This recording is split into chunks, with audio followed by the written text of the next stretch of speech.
Panorama Sardo, in collaborazione con Cofimer, il primo consorzio di garanzia collettiva fidi a sostegno del terziario, in Sardegna. Suentu, vini nuovi da terre antiche. Dal 1953, Gruppo Cellino. Non c'è limite ai sogni. PNA, l'associazione degli artigiani e delle imprese italiane. Grafiche Ghiani, l'esperienza di una vita, l'innovazione più avanzata. SE Trand, settore ecologia, dal 1979 al servizio dell'ambiente in Sardegna.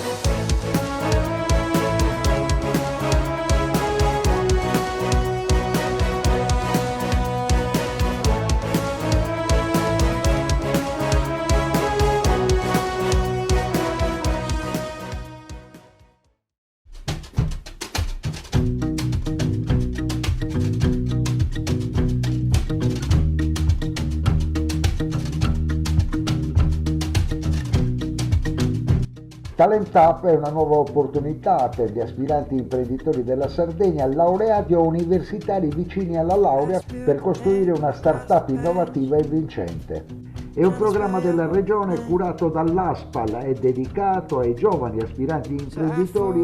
Il programma garantisce ai partecipanti selezionati un percorso formativo unico ed innovativo attraverso periodi di formazione in Sardegna e percorsi di formazione internazionali.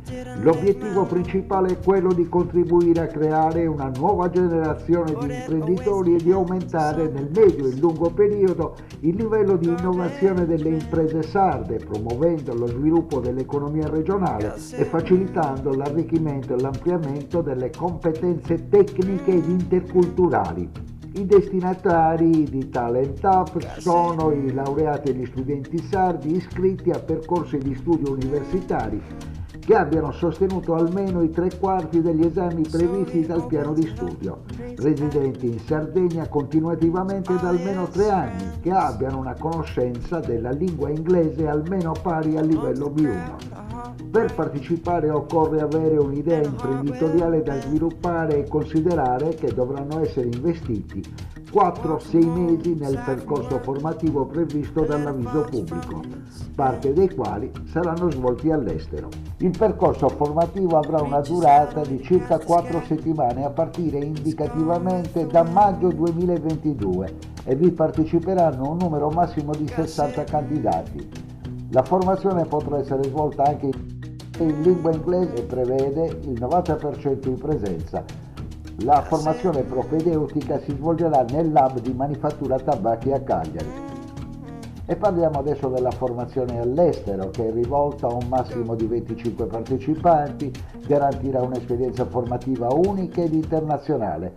Si svolgerà interamente e comprenderà attività d'aula e momenti di apprendimento sul campo, con l'obiettivo di facilitare lo sviluppo dell'idea, del progetto imprenditoriale e mutuare esperienze e modelli di crescita da altri contesti internazionali. La durata è di 12 settimane. Le prime 4 hanno l'obiettivo di sviluppare le competenze imprenditoriali attraverso una full immersion in uno dei più importanti ecosistemi di start-up a livello mondiale. Le restanti 8 settimane serviranno a sviluppare il progetto imprenditoriale attraverso la partecipazione a lezioni in presenza e a attività formative in business school di prestigio.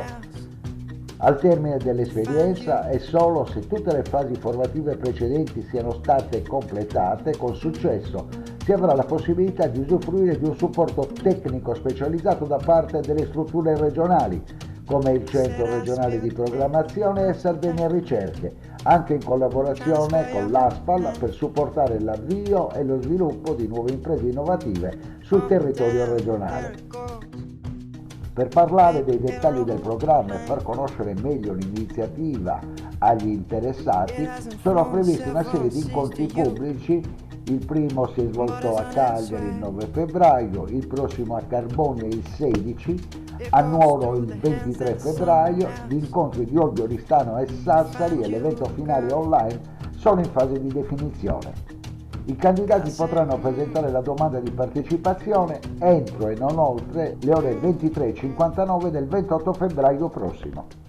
Esordisce su Telesardegna l'ex assessore agli enti locali della regione sarda Cristian Enriu, oggi direttore del centro servizi della Camera di Commercio di Cagliari, che raggruppa sia la Fiera Internazionale della Sardegna che una fase importante e storica che è quella dell'internazionalizzazione dell'impresa, che oggi si rivolge ai giovani con questo appuntamento all'Opificio Innova. Quindi giovani che hanno la possibilità di iniziare questo percorso e che poi possono trovare nuove esperienze all'estero. Sì, la Camera di Commercio ha una funzione istituzionale attribuita per legge, che è quella di fare orientamento professionale e imprenditoriale. L'azienda speciale ha ricevuto questo compito dalla Camera di Commercio e lo svolge in collaborazione col sistema formativo scolastico e universitario e con tutti gli enti che si occupano di orientamento. Quindi naturalmente collaboriamo frequentemente con ASPAL, che ha organizzato questo evento e ha appunto bandito Talent Up, proprio con l'obiettivo di mettere a fattore comune le risorse che gli enti pubblici mettono a disposizione per favorire questo percorso di orientamento, di sviluppo di nuova imprenditorialità, di formazione di nuova imprenditorialità, con un obiettivo specifico e particolare in questo caso, cioè quello di favorire processi di internazionalizzazione, quindi di consentire alle nuove imprese di vivere ed avere una dimensione globale. Siamo diventati un mercato globale, le imprese sarde, se vogliono sopravvivere, devono necessariamente pensare globale e quindi affacciarsi ai mercati esteri. Sappiamo e ne abbiamo dimostrazione in più di una fattispecie in Sardegna di imprese anche di piccole dimensioni, anche localizzate nelle zone interne della Sardegna, che però vendono in tutto il mondo, vendono servizi avanzati, vendono prodotti innovativi e quindi diciamo ci sono tutte le condizioni perché da questo punto di vista la Camera di Commercio, il sistema camerale sardo, le agenzie regionali, da ASPAL a Sardegna Ricerche, possano collaborare per favorire questo percorso fondamentale, direi, per consentire alla Sardegna di competere in una dimensione nazionale, internazionale sempre più difficile e complicata. E le sorprese non mancano, perché io ricordo nel corso del 2021 che Cristian Enriu ha fatto parte della commissione che giudicava le imprese che dedicano gran parte del loro lavoro all'export per la prima edizione di Export Italia. Sì, naturalmente anche le imprese consolidate, quindi non le start-up o le giovani imprese, ma anche le imprese che hanno necessità di affacciarsi ai mercati nazionali sono il nostro target di riferimento, insomma le imprese alle quali noi ci riferiamo. Il premio Export Italia, nato in Sardegna e che adesso si sta espandendo un po' in tutta Italia, è un'occasione importante perché è servita proprio per individuare, premiare, valorizzare quelle realtà imprenditoriali che si fanno valere nei mercati nazionali e internazionali. Non solamente con una presenza passiva che consiste nella partecipazione a fiere, ma proprio con un ruolo anche aggressivo nel farsi spazio su mercati che, ripeto, sono sì molto competitivi e molto difficili da raggiungere, ma se consideriamo che il mercato globale consente a imprese di piccole dimensioni, anche grazie all'uso delle nuove tecnologie, di vendere in Cina, di vendere in Corea, di vendere negli Stati Uniti, nel Sud America, un po' in tutto il mondo, ci sono le condizioni perché anche imprese di piccole dimensioni possano competere agevolmente. Naturalmente questo significa capacità di fare rete, di utilizzare lo strumento della rete d'impresa, della rete soggetto, di fare groupage, come si dice, quindi di superare le difficoltà della piccola dimensione attraverso un lavoro aggregato e coalizzato. Questo per favorire i percorsi, per esempio, di trasferimento delle merci e di trasporto delle merci, per dotare le reti di figure manageriali, di export manager, che sono fondamentali, perché naturalmente avere a che fare con i mercati internazionali significa avere competenze di contrattualistica internazionale, competenze linguistiche molto importanti, insomma, e quindi occorre corazzarsi, occorre una cassetta degli attrezzi che noi aiutiamo le imprese a costruire, a mettere insieme, attraverso vari strumenti, affiancamento consulenziale, fornitura di strumenti, di informazioni, attraverso le Camere di Commercio italiane all'estero, che sono dei luoghi di presidio all'estero. Il centro servizi della Camera di Commercio, che congloba sia la fase Fiera Internazionale della Sardegna, sia l'internazionalizzazione, progetto camerale, che può essere inserito in questo discorso delle start-up, dove si fa un'esperienza in loco, in Sardegna, e poi anche una all'estero. Sì, l'azienda, per conto della Camera di Commercio, svolge un compito anche importante istituzionale di orientamento professionale e orientamento al nuovo sviluppo delle imprese neonate, delle cosiddette start-up. Quindi a questo proposito abbiamo predisposto dei dispositivi di sostegno per affiancare i giovani in uscita dai percorsi formativi scolastici e universitari e li accompagniamo nel difficile percorso di evoluzione che vanno dalla formazione dell'impresa allo studio dei mercati, alla formazione di taglio imprenditoriale e a tutti quei collegamenti con i mercati che possono consentire alle imprese neonate di nascere, di consolidarsi e di svilupparsi, con un taglio particolare sui mercati esteri e quindi sull'internazionalizzazione. In questo senso la collaborazione con ASPAL e quindi diciamo il favorire tutti quei processi che possono consentire ai giovani anche di vivere, di conoscere le realtà estere, diventa un obiettivo di particolare importanza con cui collaboriamo.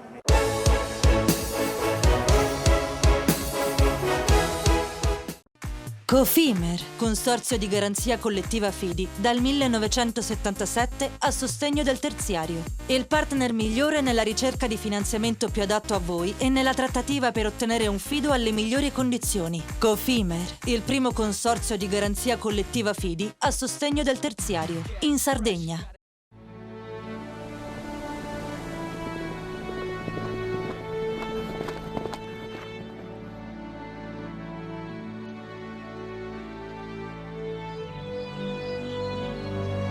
Nel cuore della Sardegna esiste un luogo dove natura e bellezza si incontrano. È qui che nascono i vini della cantina Suentu.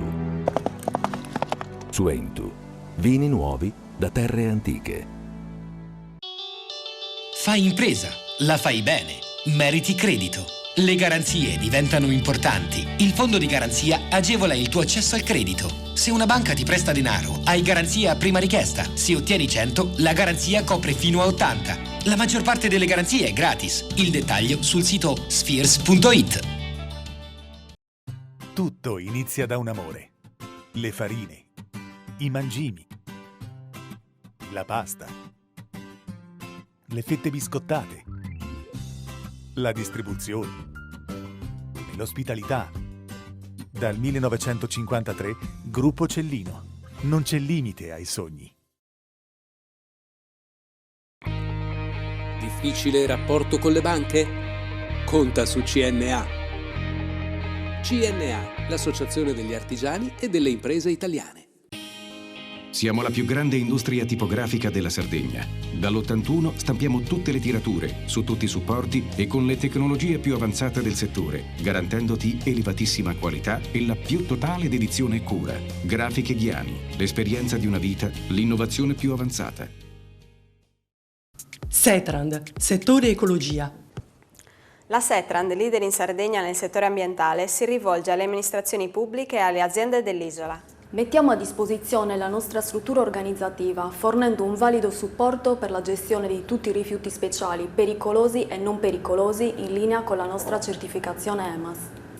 Dal 1979 al servizio dell'ambiente in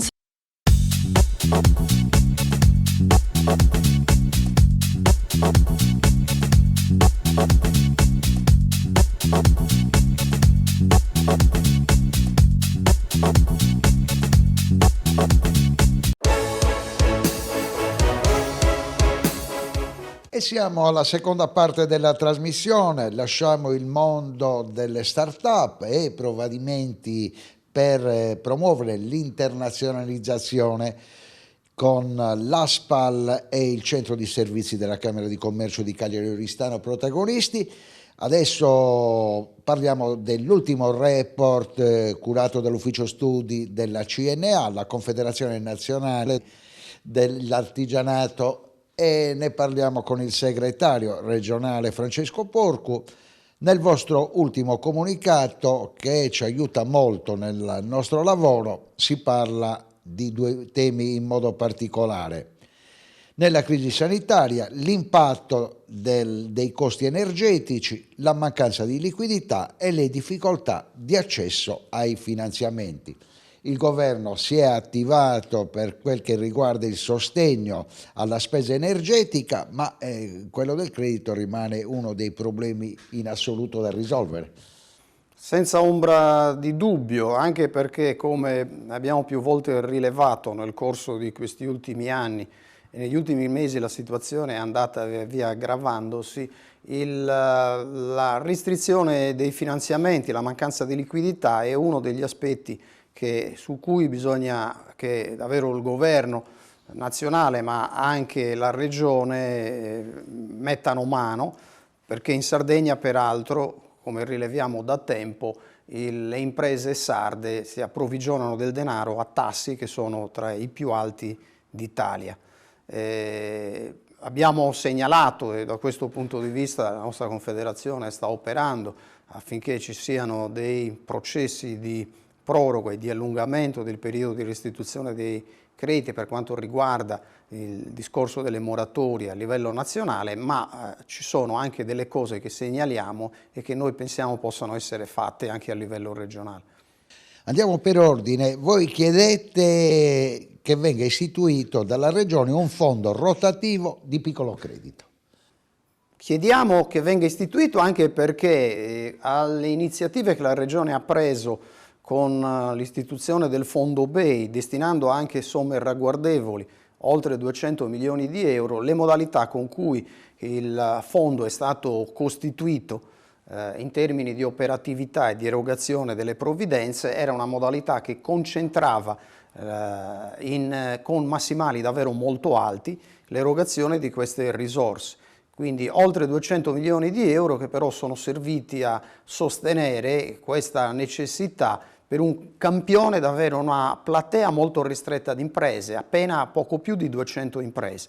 Quindi è rimasta inevasa la domanda che riguarda il sistema delle piccole imprese e delle imprese artigiane. Per questo noi proponiamo l'istituzione di un fondo rotativo e quindi che verrebbe alimentato con un contributo pubblico. Se noi facessimo, come abbiamo proposto alla Regione, dotassimo questo fondo nella fase iniziale di 10 milioni di euro, il fondo è a rotazione, si alimenta con le risorse che poi rientrano da parte delle imprese. Con 10 milioni di euro saremo in grado di poter offrire e quindi dare ossigeno a circa 800 imprese, con un'ipotesi di taglio che va dai 10 ai 50 mila euro, sapendo che poi in casi come questo la domanda si attesta intorno a una cifra media di 25 mila euro.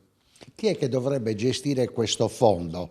La SFIRS o i consorzi di garanzia fidi? Noi lo abbiamo immaginato all'interno dello strumento 949, che è gestito dalla Regione insieme ad Artigiancassa e potrebbe essere, da un punto di vista normativo, potrebbe essere gestito in termini davvero molto semplici e potrebbe essere avviato nel giro davvero di poche settimane. La Regione ha in essere, attraverso le altre modalità, la gestione della provvidenza e quindi del conto capitale e dell'abbattimento del conto interessi. Questo fondo potrebbe essere istituito all'atere con dei meccanismi che possono essere governati con l'assetto già vigente. Questo consentirebbe di attivarlo in maniera davvero molto veloce e di renderlo operativo in pochissime settimane. Per questa ragione abbiamo proposto nella finanziaria che è ancora in esame in Consiglio regionale che la dotazione di questo fondo sia pari ai 10 milioni di cui parlavo prima. Andiamo al dettaglio del vostro report. Solamente il 38% degli imprenditori sardi si attende un buon 2022 e questo dato è inferiore al dato nazionale che è pari al 41,3%.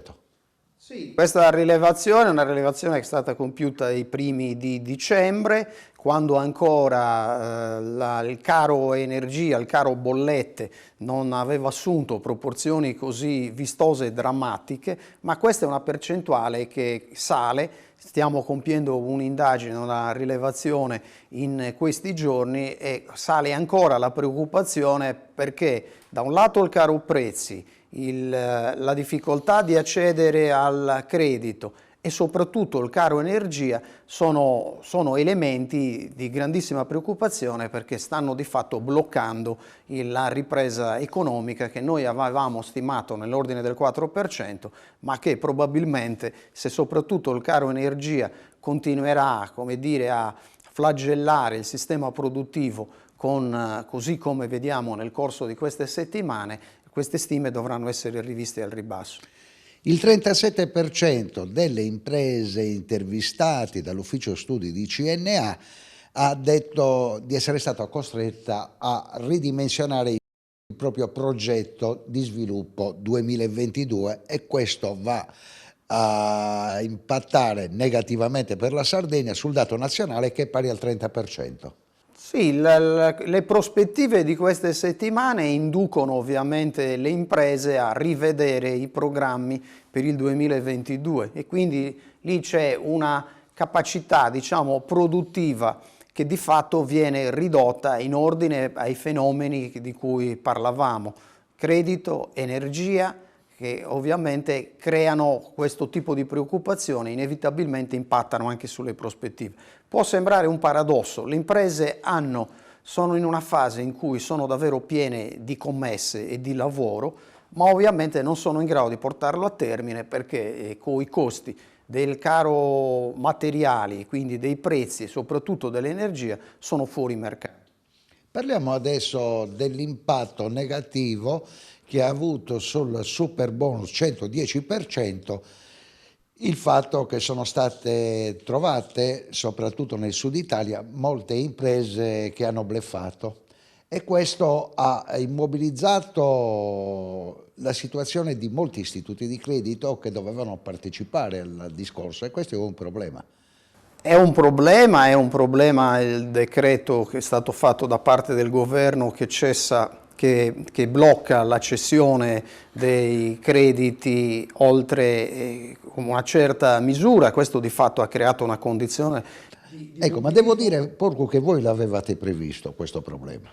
Beh sì, era evidente, peraltro teniamo conto del fatto che segnaliamo che nelle ultime settimane, a partire da novembre, col decreto frodi, col decreto sostegni ter, la normativa, si è intervenuti sulla normativa modificandola e inserendo ovviamente degli elementi che inevitabilmente hanno prodotto in queste settimane davvero una riduzione e di fatto stanno bloccando il settore. Il governo varerà, in queste ore sta varando un provvedimento per ovviamente superare questa condizione di blocco, anche se sappiamo, come lei ricordava, che nel meridione, in molte regioni meridionali, le procure si stanno attivando per interrompere spesso una catena di cessione dei crediti che sono legate anche a organizzazioni, diciamo, malavitose. Non è il caso magari della Sardegna, ma nel meridione d'Italia, in Calabria, in Sicilia e da altre parti, questi sono fenomeni che si stanno registrando con una certa insistenza. E se il mercato delle costruzioni aveva avuto l'impatto maggiore sulla crescita del PIL, questo nei prossimi mesi andrà a creare un problema negativo.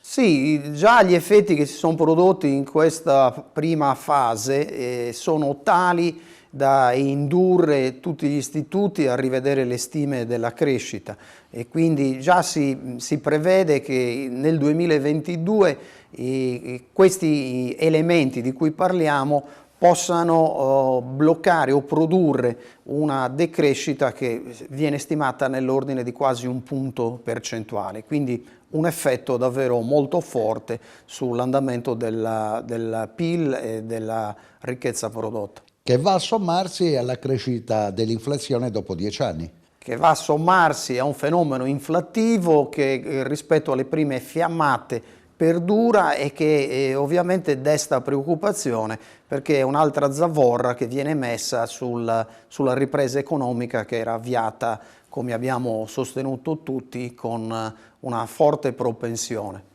L'ultima riflessione, prima di concludere, la dedichiamo all'intervento della Regione per la ristrutturazione degli istituti scolastici. È un ottimo provvedimento, ovviamente. Che voi chiedete da anni. Noi siamo da sempre intestarditi sul fatto che rimettere mano a un patrimonio, soprattutto pubblico, molto vetusto, a partire dalle scuole, è una chiave vincente per poter non solo dare lavoro, ma poi ovviamente rimettere a nuovo una parte davvero molto consistente, migliorare l'efficientamento energetico, che significa peraltro ridurre i costi, e poi finalmente anche dotare i nostri istituti scolastici di una condizione di vivibilità che deve essere pari ovviamente al livello che questi istituti devono avere per poter assicurare una forma davvero convincente per i ragazzi che poi ovviamente hanno necessità di avere un'istruzione adeguata. Il prossimo report sicuramente sarà dedicato, come sempre è accaduto in primavera, alle prospettive della stagione turistica, che pare si presenti nel migliore dei modi, anche perché Federalberghi e le altre associazioni di categoria hanno annunciato che da Pasqua si parte.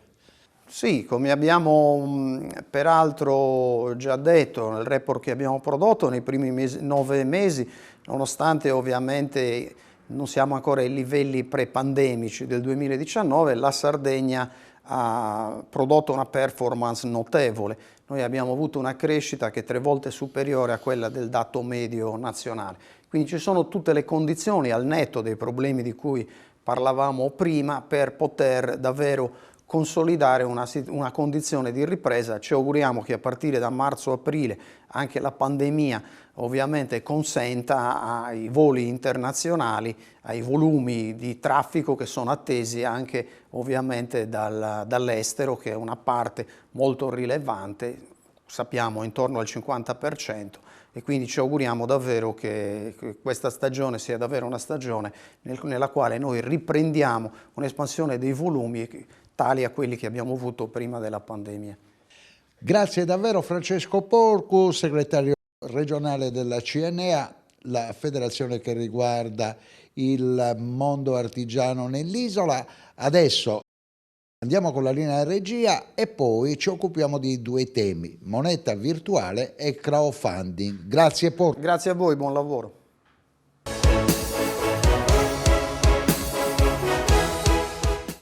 Cofimer, consorzio di garanzia collettiva Fidi, dal 1977 a sostegno del terziario. Il partner migliore nella ricerca di finanziamento più adatto a voi e nella trattativa per ottenere un fido alle migliori condizioni. Cofimer, il primo consorzio di garanzia collettiva Fidi a sostegno del terziario, in Sardegna.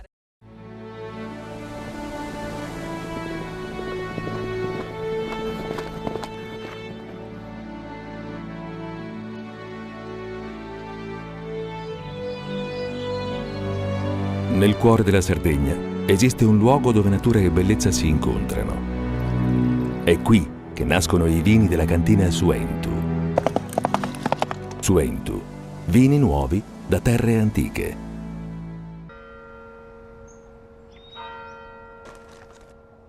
E tu? Filiere che ne sei? È nata la pasta Ercole.0, l'unica di filiera sarda al 100%, certificata dal grano alla tavola. Scopri il nuovo gusto Cellino nel tuo supermercato di fiducia.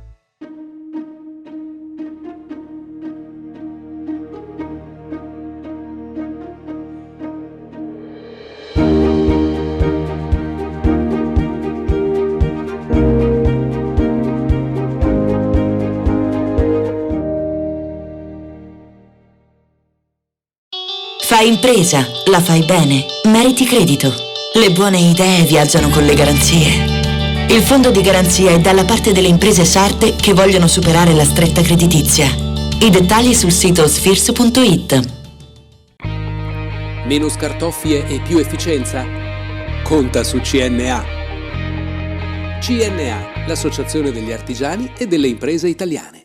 Setrand, settore ecologia. La Setrand, azienda leader in Sardegna nel settore ambientale, si rivolge alle pubbliche amministrazioni e alle imprese dell'isola.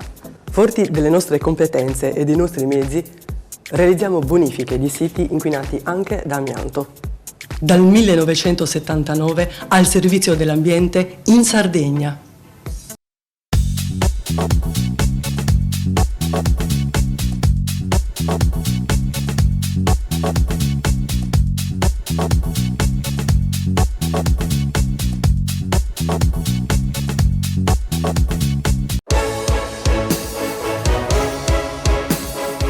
Abbiamo lasciato le problematiche che riguardano i costi dell'energia, l'intervento del governo, abbiamo parlato di problemi di finanziamento per le piccole e medie imprese. Adesso, come tradizione di Panorama Sardo, parliamo di crowdfunding e di moneta virtuale e lo facciamo nello studio cagliaritano di Carlo Piras, che in tema di crowdfunding è stato un promotore a livello nazionale. Vogliamo ricordare come è partita questa idea innovativa per l'Italia e soprattutto per l'Europa dopo il grande successo negli Stati Uniti. Da dove siete partiti e quando? Ma allora, siamo partiti ormai nel lontano 2013, quindi siamo vicini a una decade di esperienza in questo settore e siamo partiti dall'esperienza professionale che tutti i commercialisti affrontano nell'assistere i loro clienti e nel provare a cercare della finanza per lo sviluppo delle loro imprese.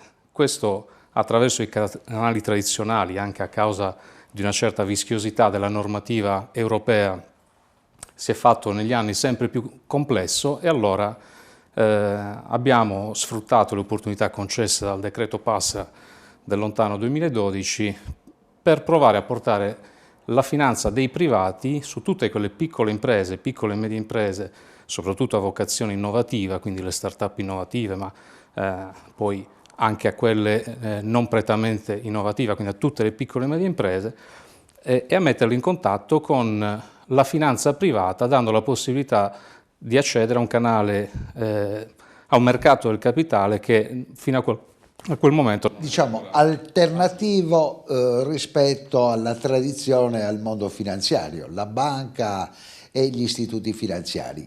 Ma chi è interessato a entrare nel mondo del crowdfunding, quindi l'investimento del privato, che ovviamente vuole un tornaconto, rispetto all'impresa, è molto difficile?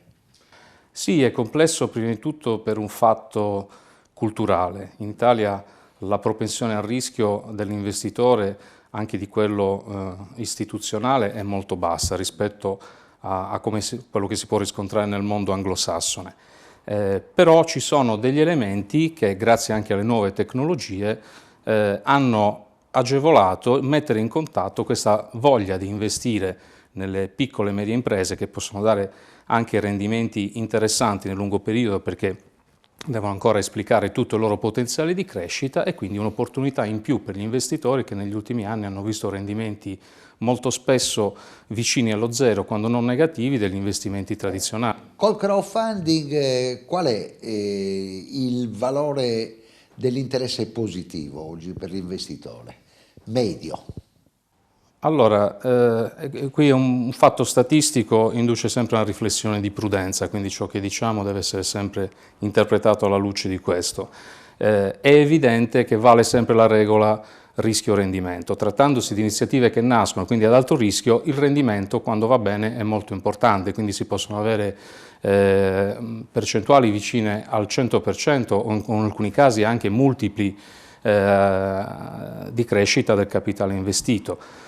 In Italia mancano quei casi, si contano sulle dita di una mano, quei casi di grande successo che si riscontrano nel panorama statunitense, per esempio, in altri mercati finanziari più evoluti, dove le start-up poi diventano i cosiddetti unicorni, cioè società che valgono miliardi di dollari e quindi i primi investitori con poche migliaia di euro si sono arricchiti. Non abbiamo esperienze di questo tipo, però buoni casi di successo dove si è raddoppiato l'investimento iniziale nell'arco di 5-6 anni, questo sì è accaduto.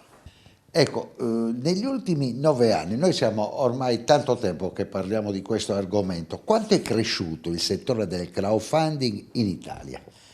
Allora, il settore del crowdfunding, se si guardano i numeri e le statistiche dell'ultimo report risalente a metà del 2021, è cresciuto del 173% su base annuale, quindi tassi di crescita importantissimi, però a essere onesti bisogna osservare che un mercato nascente chiaramente ha dei tassi interessanti di crescita. L'aspetto positivo è che il vero potenziale si esplicherà a partire dagli anni che stanno per arrivare, perché da novembre del 2022 entra in vigore la normativa che estende la possibilità agli operatori di questo mercato di operare su scala europea e quindi avere un accesso sostanzialmente a 500 miliardi di potenziali investitori, a una quantità infinita o quasi, insomma molto ampia di potenziali offerenti. Quindi un mercato che andrà a crescere nei prossimi anni a tripla cifra sicuramente.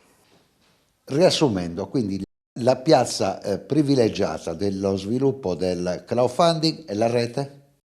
Assolutamente sì, qui la tecnologia vince su tutto, la tecnologia e la comunicazione. Secondo punto, l'investitore privato che oggi trova poco redditizio investire sui metodi tradizionali si rivolge a chi? Oggi chi vuole investire nel crowdfunding, a chi si deve rivolgere? Si rivolge a una delle oltre 50 piattaforme autorizzate dalla Consob e da oggi sono 50? No, sono più di 50, sono quasi 60, non tutte operative. La numero 1 in Italia? StarSap è stata la prima piattaforma autorizzata, abbiamo questo primato sardo-toscano. Perché... Toscano, ricordiamo dove? Noi abbiamo la sede legale a Livorno. Ok. Quanto è stato difficile avere l'autorizzazione per la partenza?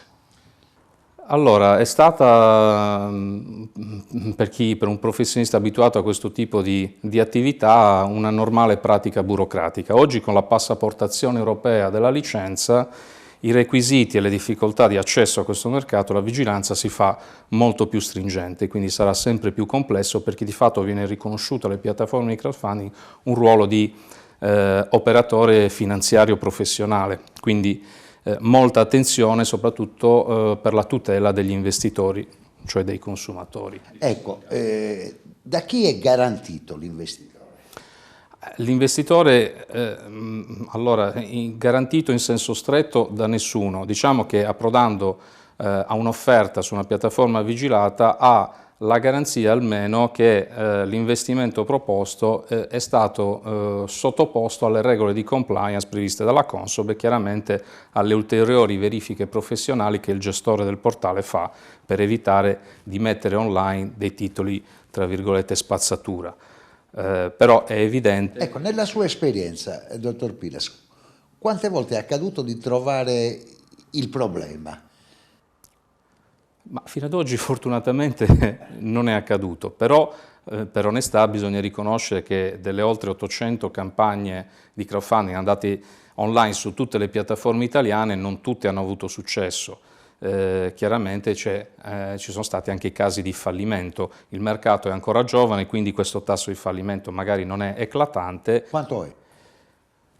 Non lo so quantificare esattamente, ma possono essere su circa 1000 campagne andate online, ad oggi potranno essere una ventina che sono andate male, quindi un tasso abbastanza basso. Sì, altrettanto basso è il caso di successo eclatante, quindi insomma c'è una mediana che comunque dà soddisfazione in questo momento agli investitori, anche perché si è andata affermando un particolare filone, che è quello del crowdfunding, che ha come atterraggio l'investimento immobiliare, quindi garantito con un sottostante solido che è il mattone. Quindi non solo imprese innovative, ma anche mattone. Voltiamo pagina, parliamo di un altro argomento di grande attualità, ma in questo momento in una fase di inflessione, non so se sia colpa della pandemia, la moneta virtuale. Sì, in realtà non cambiamo granché pagina, perché la moneta virtuale è un concetto ad oggi ancora poco diffuso e poco conosciuto al grande pubblico, ma che in realtà si sta affermando con grande importanza e ha delle implicazioni sul mercato del crowdfunding, perché in realtà più che parlare di moneta virtuale si tratta di capire che c'è una digitalizzazione dell'economia, per cui oggi un qualunque investimento può essere rinchiuso in un codice informatico che poi assume il nome di token o criptovaluta o moneta virtuale e viene così molto più facilmente scambiato attraverso i canali telematici. Per fare un esempio comprensibile a tutti, oggi io posso prendere un edificio esistente, frazionarlo in parcelle, in quote, non necessariamente in metri quadri, ma in quote di possesso, digitalizzarlo all'interno di un token e venderlo così frazionato anche per poche decine o centinaia di euro a migliaia di investitori in tutto il mondo. Il rendimento finanziario che quell'immobile poi darà attraverso la sua locazione o la sua vendita poi sarà ribaltato ai possessori di questa moneta virtuale rappresentativo della frazione di possesso di questo immobile, che potrà essere acquistato in tutto il mondo, quindi senza più limiti legati alla geografia domestica. Il grado di sicurezza della moneta virtuale? Dal punto di vista tecnologico ci sono diverse gradazioni di sicurezza. La blockchain è quella che garantisce la inviolabilità dei dati e quindi la certezza di questi dati. Ci sono, senza addentrarci nel tecnico, diverse blockchain. Diciamo che quella più sicura è garantita dalla blockchain di Bitcoin, di cui probabilmente tanti hanno sentito parlare, che ormai è nei portafogli di molti investitori italiani, soprattutto dei più giovani, perché è un codice ad oggi sostanzialmente inviolabile con le potenze di calcolo che hanno oggi i computer, cioè nessun hacker oggi sarebbe in grado di rubare i Bitcoin violandone il codice informatico. Quindi garanzia assoluta in questo momento, finché non arriveranno dei computer quantici in grado di eseguire calcoli che ad oggi ai computer normali non sono consentiti, totale. Ovviamente diverso è se io non custodisco correttamente le mie password di accesso, ma quello è un altro tema.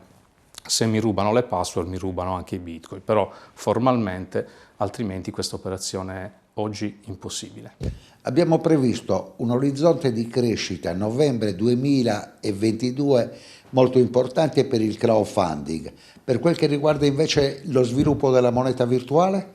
Abbiamo davanti almeno 10 anni di espansione geometrica, okay? Quindi crescita esponenziale di questo mercato, proprio per la facilità d'uso di cui parlavamo prima. Oggi in pochi clic al computer o dal nostro smartphone possiamo aprire un portafoglio virtuale, il cosiddetto e-wallet, e iniziare ad acquistare monete virtuali rappresentative ciascuna del progetto sottostante.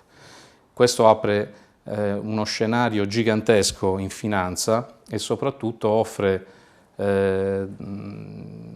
delle opportunità importanti a chiunque. C'è una democratizzazione molto forte dell'economia, perché di fatto oggi la regolamentazione, che pure sta arrivando a impattare sia a livello europeo che a livello nazionale, di fatto consente ancora di iniziare in maniera relativamente semplice l'avvio di un'iniziativa fondata su una moneta virtuale.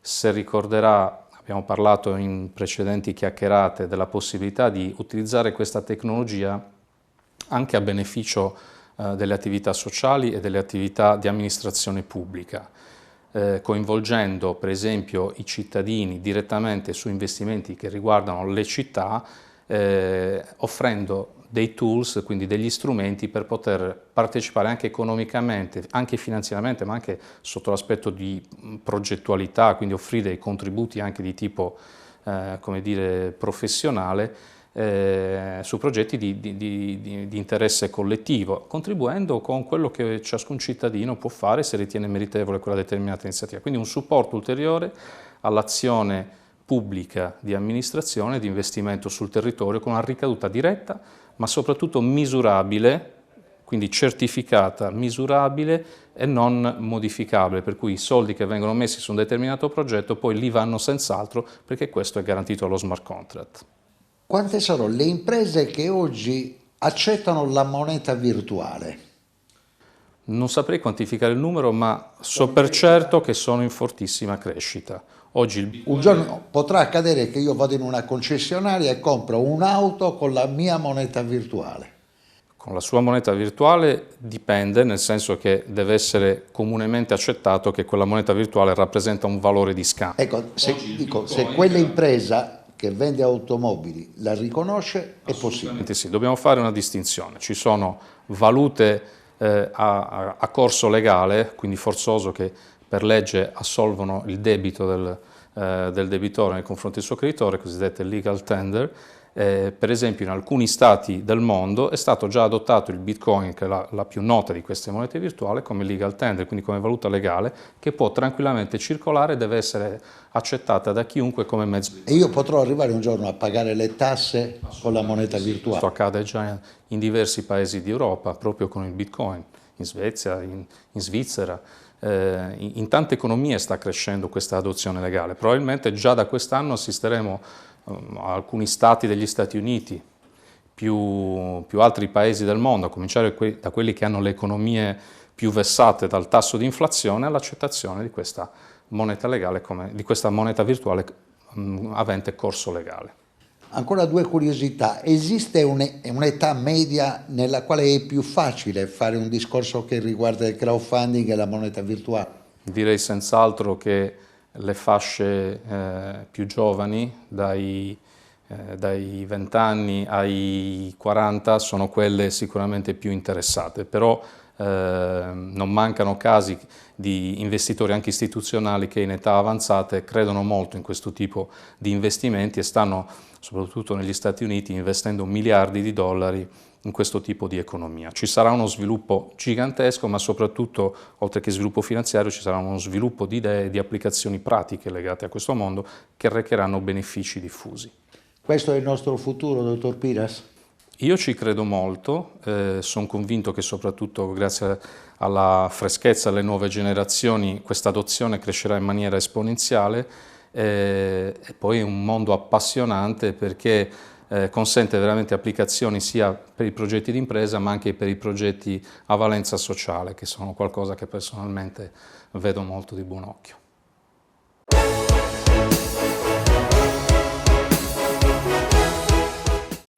Cofimer, consorzio di garanzia collettiva Fidi, dal 1977 a sostegno del terziario. Il partner migliore nella ricerca di finanziamento più adatto a voi e nella trattativa per ottenere un fido alle migliori condizioni. Cofimer, il primo consorzio di garanzia collettiva Fidi a sostegno del terziario, in Sardegna.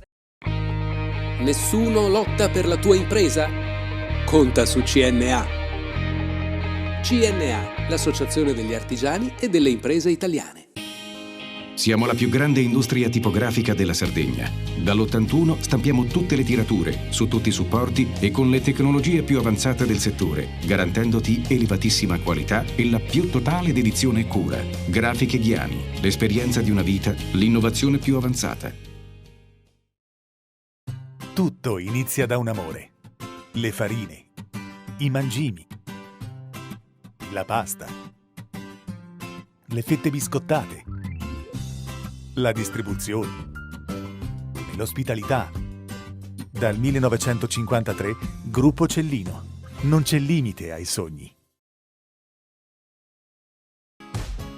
Fai impresa, la fai bene, meriti credito. Non c'è solo il credito bancario. Con i mini bond e le cambiali finanziarie coperti dal fondo di garanzia, i tuoi progetti trovano nuovi investitori che credono in te. Contatta Spheres.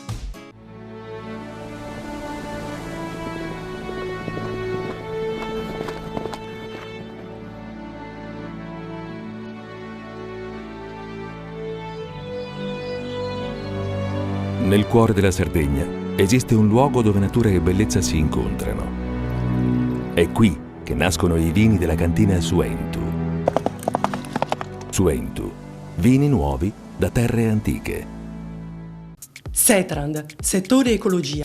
Grazie agli impianti innovativi e al costante sviluppo tecnico recuperiamo oltre il 70% dei rifiuti da noi gestiti. Dal 1979 al servizio dell'ambiente in Sardegna.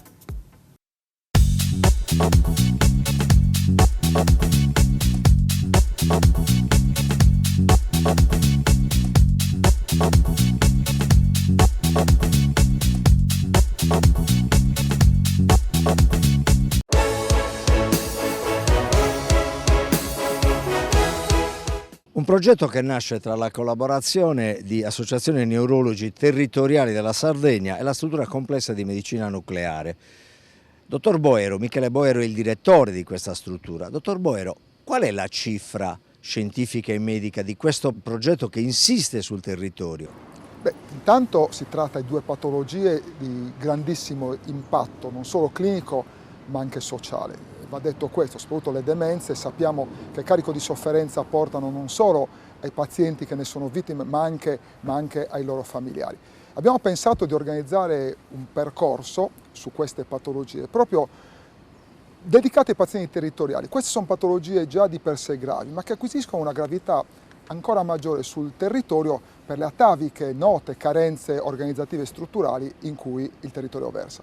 Abbiamo pensato con l'AINAT, l'Associazione dei Neurologi Territoriali della Sardegna, di organizzare un percorso proprio per venire incontro alle esigenze di questi pazienti.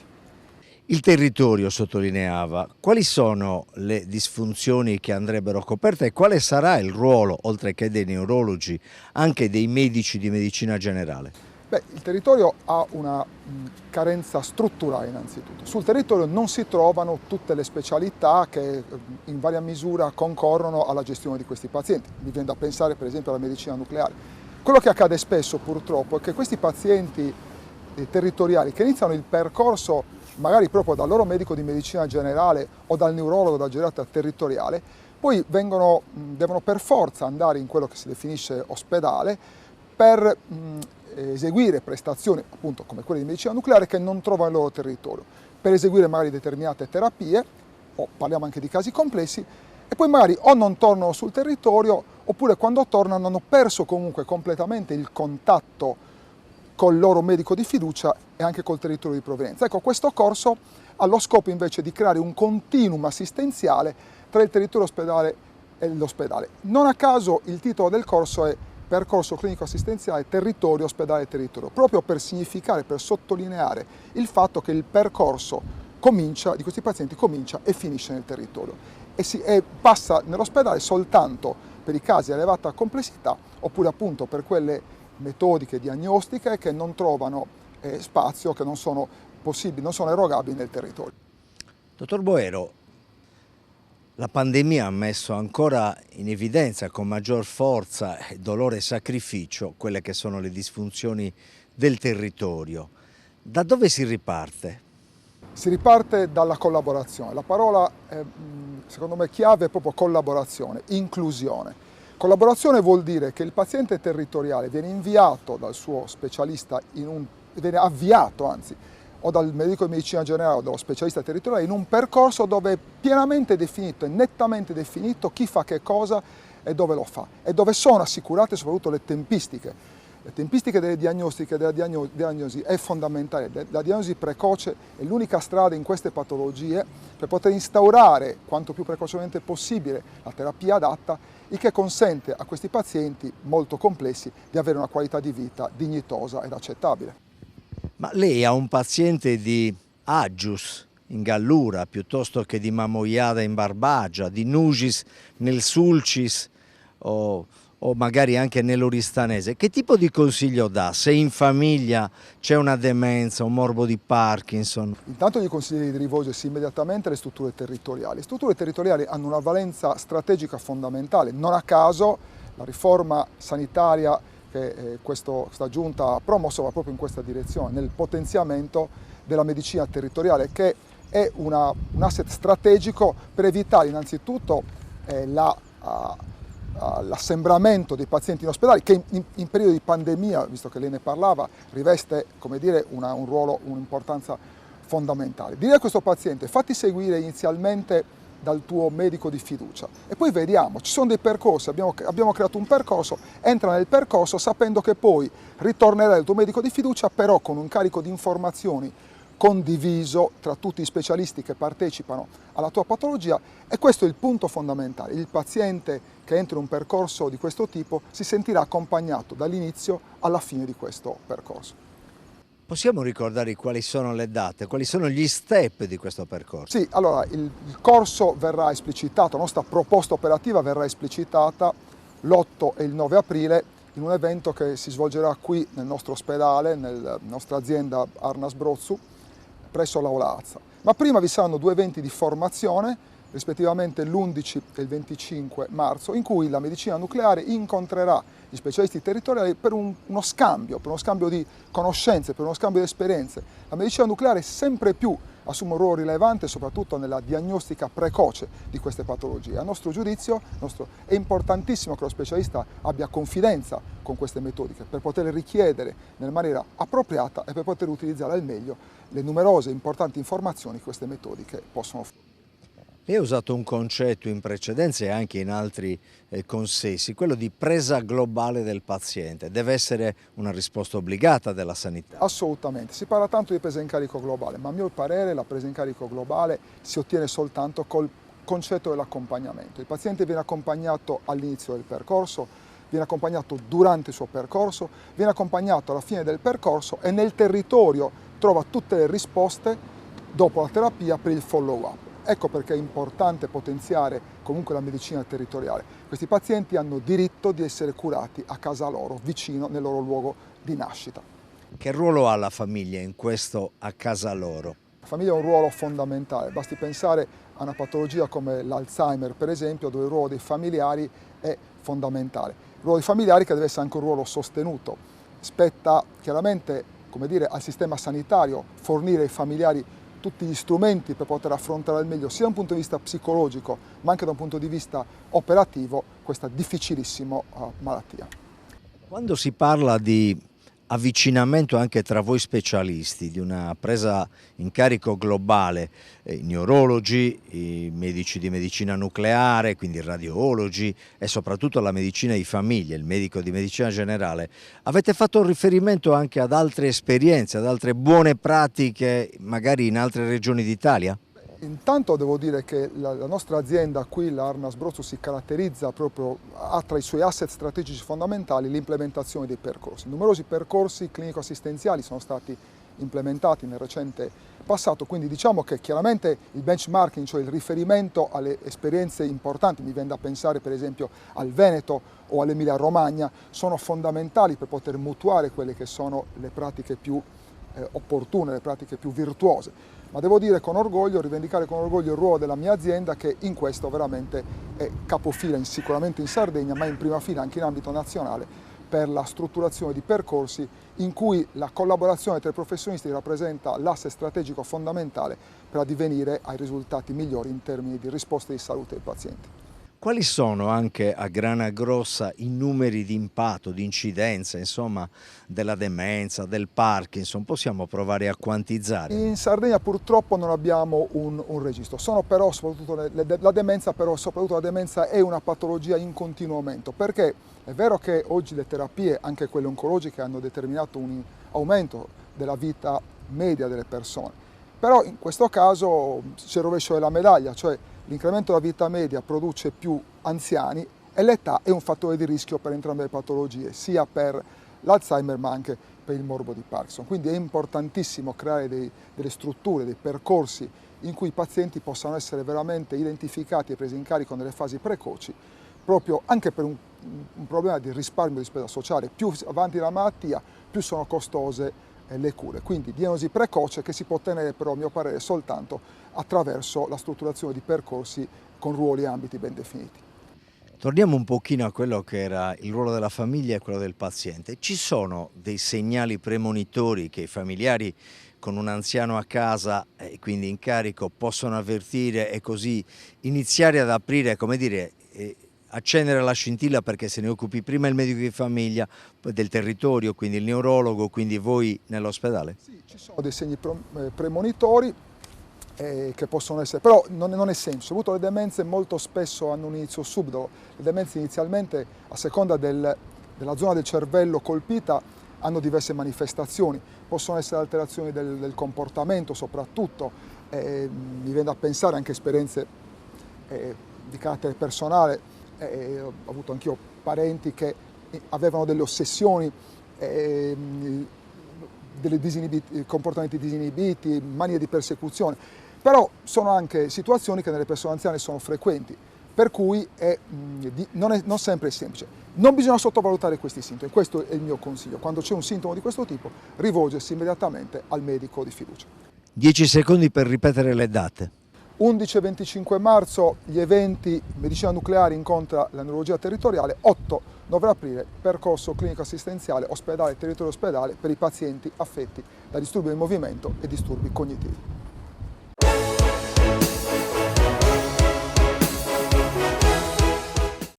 Cofimer, consorzio di garanzia collettiva Fidi, dal 1977 a sostegno del terziario. Il partner migliore nella ricerca di finanziamento più adatto a voi e nella trattativa per ottenere un fido alle migliori condizioni. Cofimer, il primo consorzio di garanzia collettiva Fidi a sostegno del terziario, in Sardegna.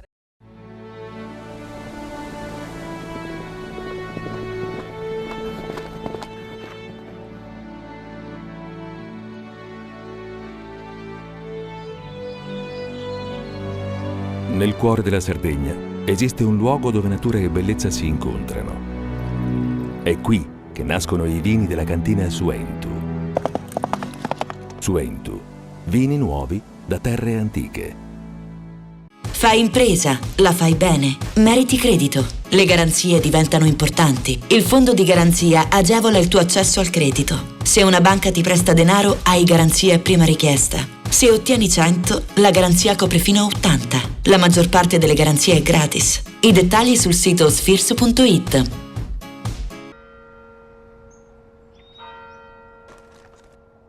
E tu? Filiere che ne sei? È nata la pasta Ercole.0, l'unica di filiera sarda al 100%, certificata dal grano alla tavola. Scopri il nuovo gusto cellino nel tuo supermercato di fiducia.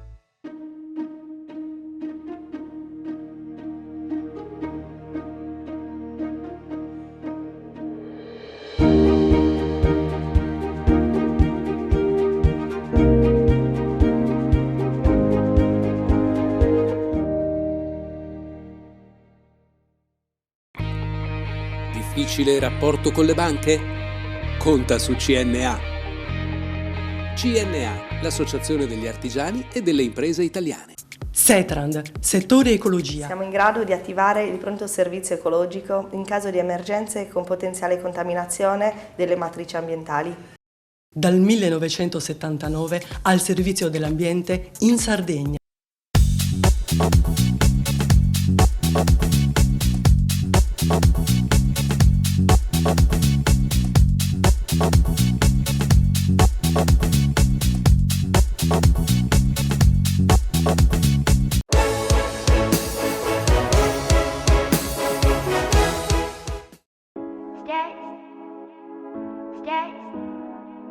Stay still until they find it out.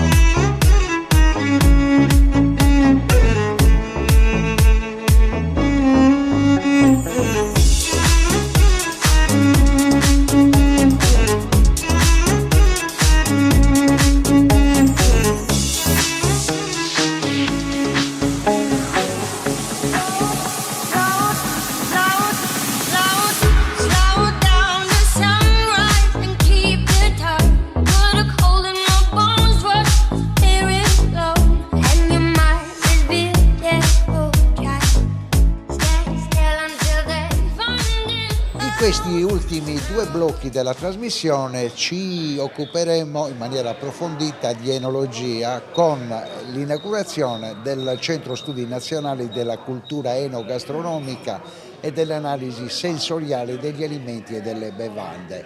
Esordiamo con Mariano Murru, che è presidente degli Enologi Sardi, per sapere cosa ne pensa di questa iniziativa che nasce da EPULE, che è Accademia Enogastronomica Internazionale.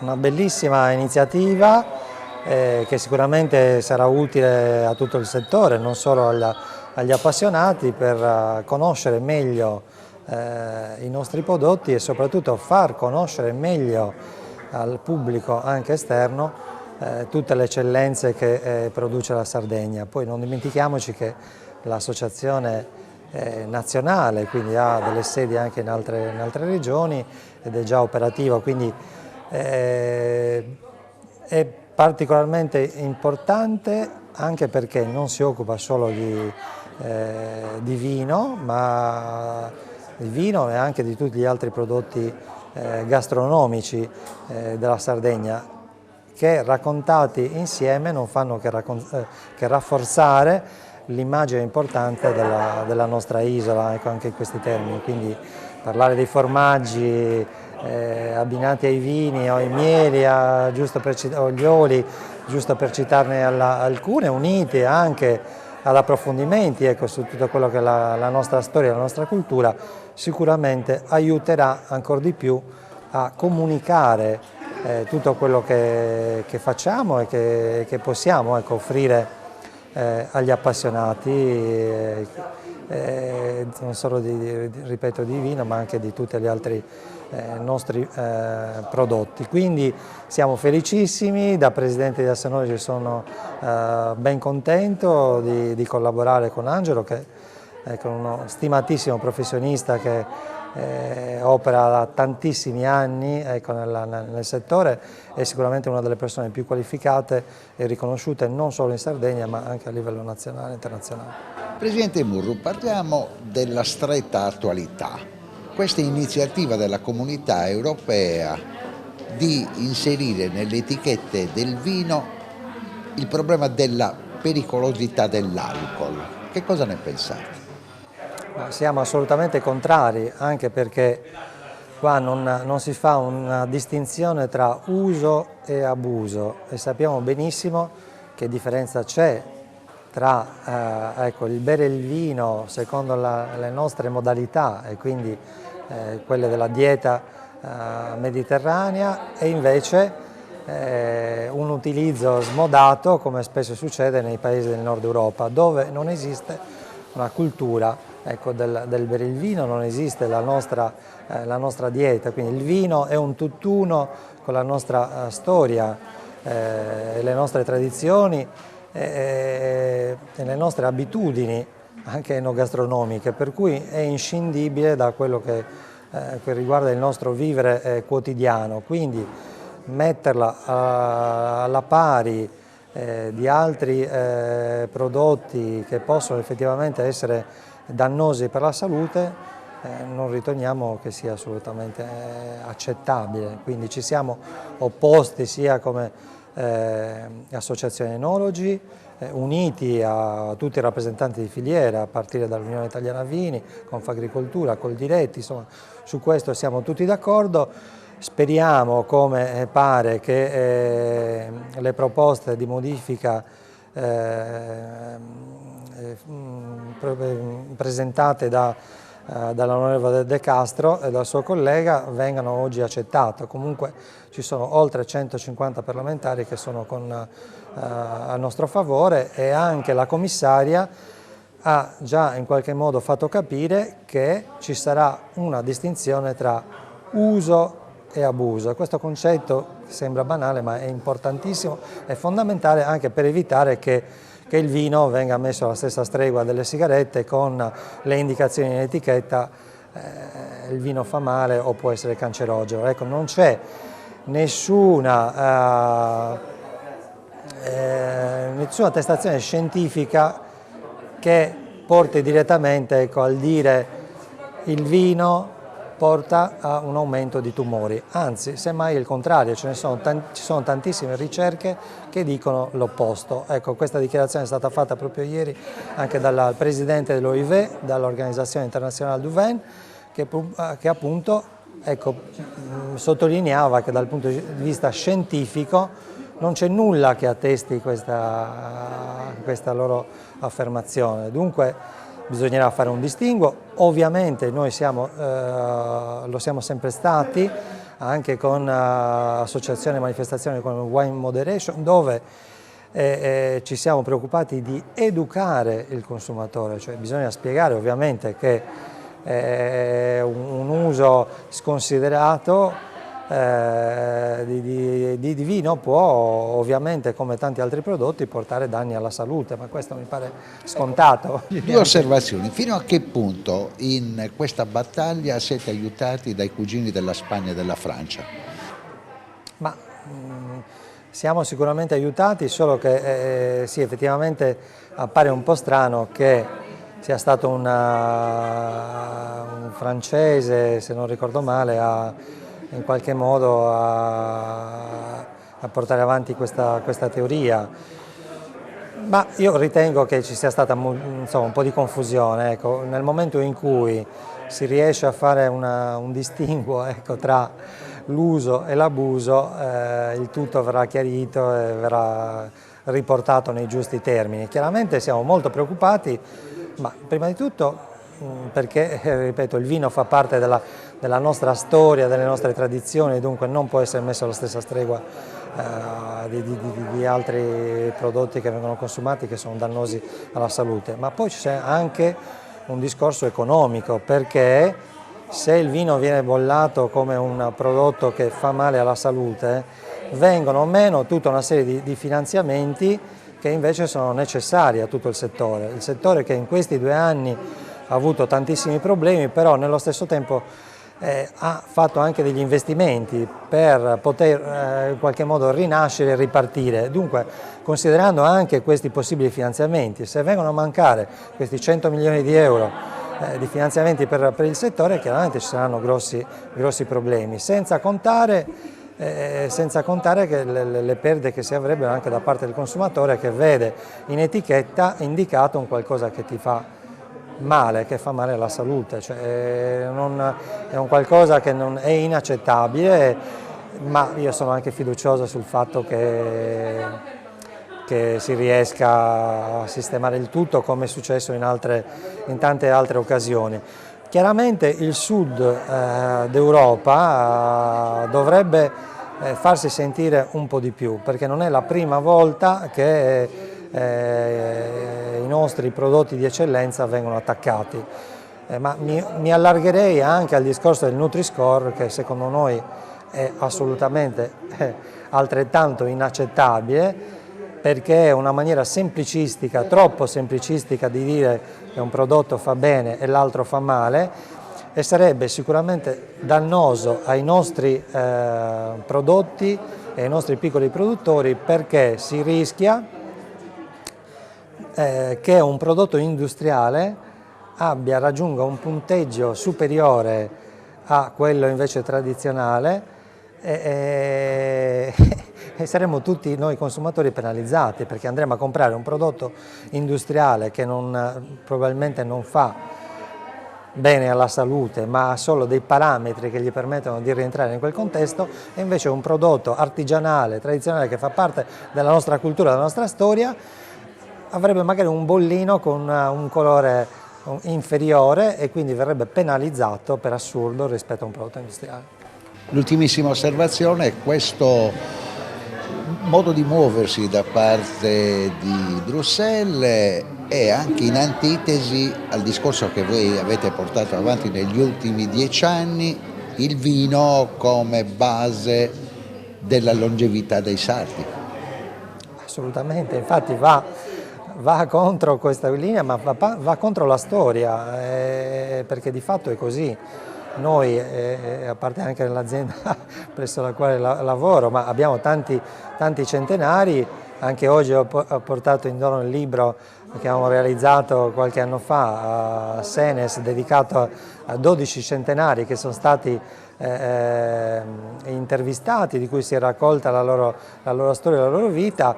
La maggior parte di loro bevevano sempre un bicchiere di vino a pranzo o cena, quindi se realmente fosse cancerogeno come dico, sicuramente non avrebbero raggiunto la soglia dei 100 anni e più, felicemente. Dunque, ma insomma, se ne è parlato tante volte, la dieta mediterranea, stare in mezzo alla natura. Fortunatamente noi siamo da sardi molto fortunati di vivere in un'isola bellissima, anche dal punto di vista paesaggistico, e quindi non siamo, non siamo scocciatissimi e assolutamente contrari.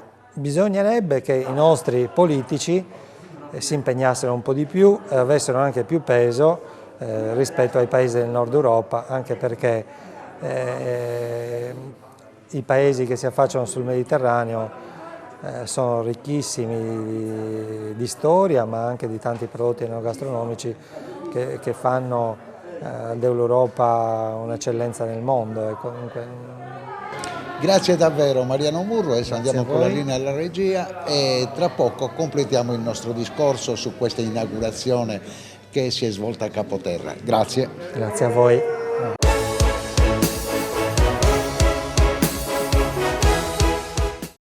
Cofimer, consorzio di garanzia collettiva Fidi, dal 1977 a sostegno del terziario. Il partner migliore nella ricerca di finanziamento più adatto a voi e nella trattativa per ottenere un fido alle migliori condizioni. Cofimer, il primo consorzio di garanzia collettiva Fidi a sostegno del terziario, in Sardegna.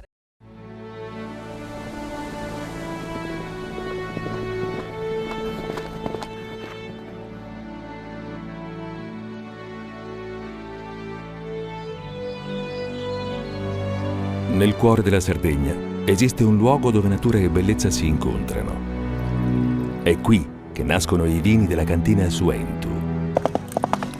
Suentu, vini nuovi da terre antiche. Siamo la più grande industria tipografica della Sardegna. Dall'81 stampiamo tutte le tirature, su tutti i supporti e con le tecnologie più avanzate del settore, garantendoti elevatissima qualità e la più totale dedizione e cura. Grafiche Ghiani, l'esperienza di una vita, l'innovazione più avanzata. Tutto inizia da un amore. Le farine, i mangimi, la pasta, le fette biscottate, la distribuzione e l'ospitalità. Dal 1953, Gruppo Cellino. Non c'è limite ai sogni. Meno scartoffie e più efficienza? Conta su CNA. CNA, l'associazione degli artigiani e delle imprese italiane. Fai impresa, la fai bene, meriti credito. Le garanzie diventano importanti. Il fondo di garanzia agevola il tuo accesso al credito. Se una banca ti presta denaro, hai garanzia a prima richiesta. Se ottieni 100, la garanzia copre fino a 80. La maggior parte delle garanzie è gratis. I dettagli sul sito sfirso.it. Setrand, settore ecologia. La Setrand, leader in Sardegna nel settore ambientale, si rivolge alle amministrazioni pubbliche e alle aziende dell'isola. Mettiamo a disposizione la nostra struttura organizzativa, fornendo un valido supporto per la gestione di tutti i rifiuti speciali, pericolosi e non pericolosi, in linea con la nostra certificazione EMAS. Dal 1979 al servizio dell'ambiente in Sardegna.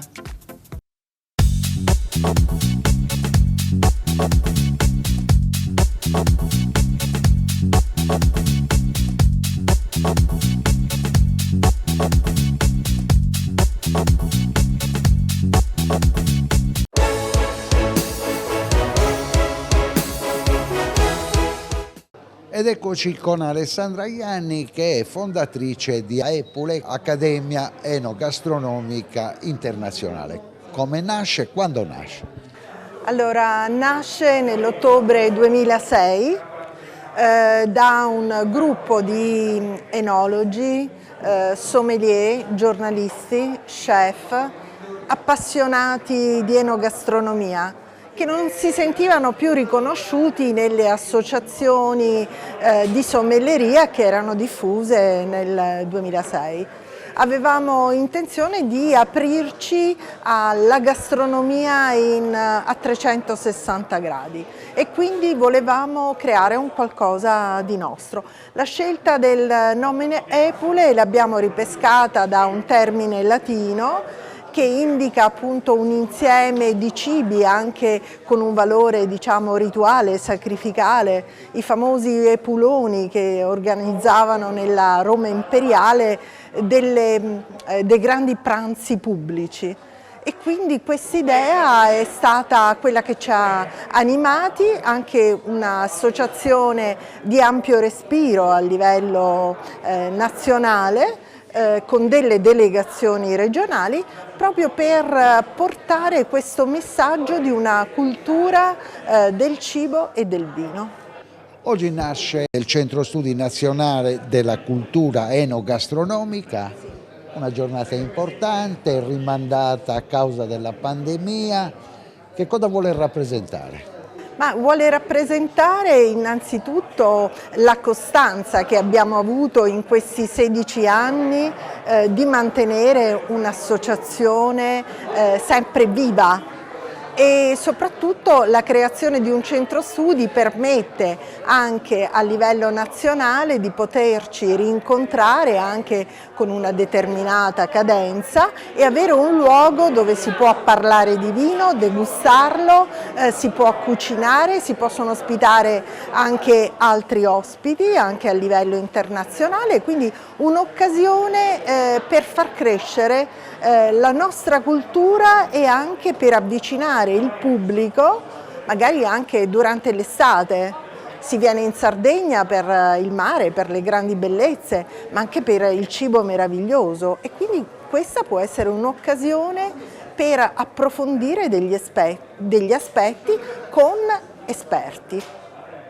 E siamo alla volata finale con il padrone di casa Angelo Concas, che ha festeggiato nel migliore dei modi 45 anni di carriera nel settore, con l'apertura del Centro Studi Nazionale della Cultura Enogastronomica, con qualche giorno di ritardo, forse qualche mese di ritardo causa pandemia. Come nasce l'idea di questo centro internazionale? L'idea nasce chiaramente da un sogno nel cassetto che era difficile da realizzare, perché chiaramente noi, essendo un'associazione che non fa scopo di lucro, non giriamo del denaro. Allora questa pandemia in effetti, invece che restare inattivo, mi sono detto ma proviamoci. Ho fatto sinergia, ho detto parlo con Poggio dei Pini, con la cooperativa, se mi danno loro a disposizione un locale in comodato d'uso, è la prima pedina che butto giù. Dopodiché chiamo gli amici, le cantine, le aziende dell'agroalimentare e vediamo se promuovono, se capiscono questa mia volontà di creare un centro di aggregamento, un centro di cultura e di promozione del prodotto. Devo dirti che ne ho chiamato pochi e hanno aderito in tante. Un particolare, quali sono i vostri obiettivi da oggi in poi? Gli obiettivi sono quelli di continuare a fare formazione, quindi corsi sul vino, sul formaggio, sui salumi, miele, oli e tutto quanto, caffè, tè e via di seguito, ma soprattutto fare una cultura in più generale, degli show cooking quando presentiamo un libro o un film legato al mondo dell'enogastronomia, ma anche far venire da tutta Italia, e qualche volta anche dall'estero, degli chef e facciamo delle giornate di cucina rurale, rivalorizzare la cucina italiana, la cucina povera. Oggi si dice che è fondamentale, ci sono tanti soldi impegnati in questo settore, nella formazione turistica enogastronomica. Sì, si dice, si fa, io non so come arrivarci francamente. Non ho forse gli agganci giusti, non è facile. Qui è andato tutto proprio grazie alla forza di ogni privato. Spero che la Regione, vedendo la buona volontà e magari noi scoprendo che c'è un modo di presentarci, accolgano magari qualche nostro progetto. Come è iniziato e perché è iniziato 45 anni fa questo percorso? Ho iniziato per passione, in famiglia mia zia era cuoca, mio papà era l'economo delle cucine del sanatorio, dove si mangiava da Dio, perché appunto al mare si mangiava di tutto, solo roba buona.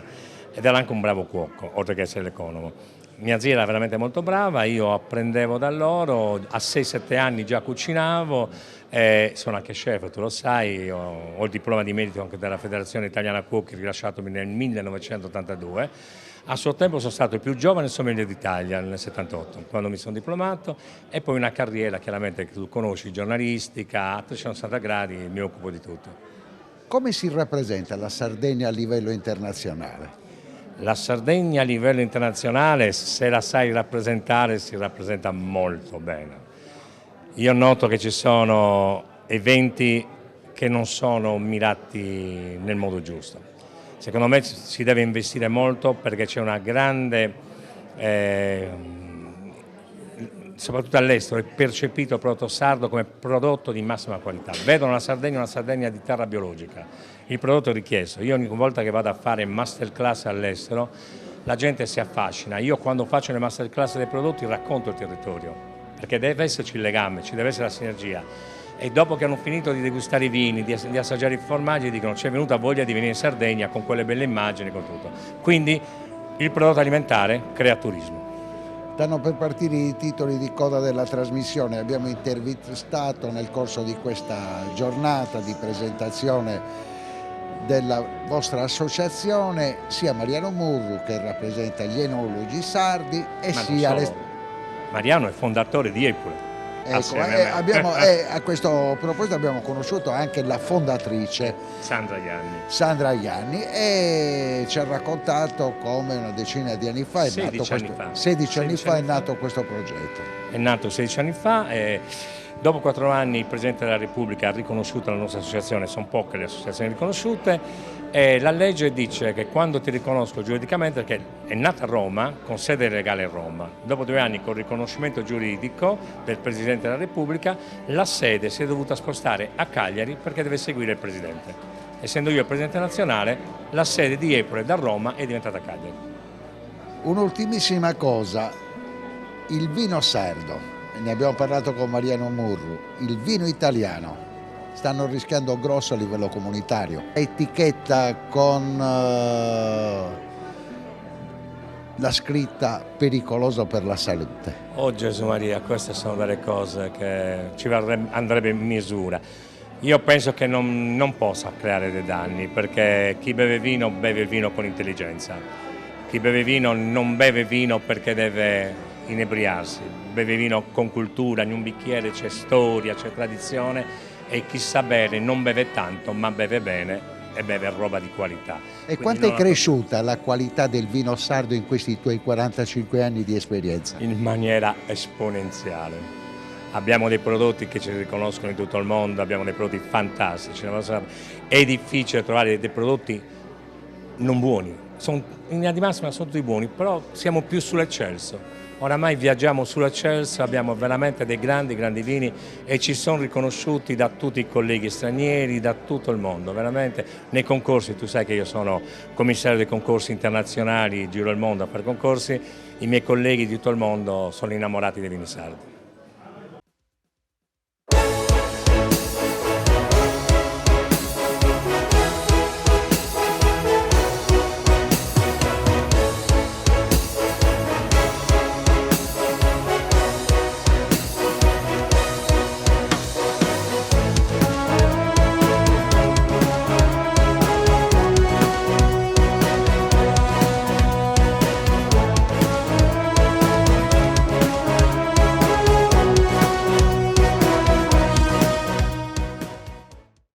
Cofimer, il primo consorzio di garanzia collettiva Fidi a sostegno del terziario, in Sardegna. Suentu, vini nuovi da terre antiche. Dal 1953, Gruppo Cellino. Non c'è limite ai sogni. PNA, l'associazione degli artigiani e delle imprese italiane. Grafiche Ghiani, l'esperienza di una vita, l'innovazione più avanzata. SE Trand, settore ecologia, dal 1979 al servizio dell'ambiente in Sardegna.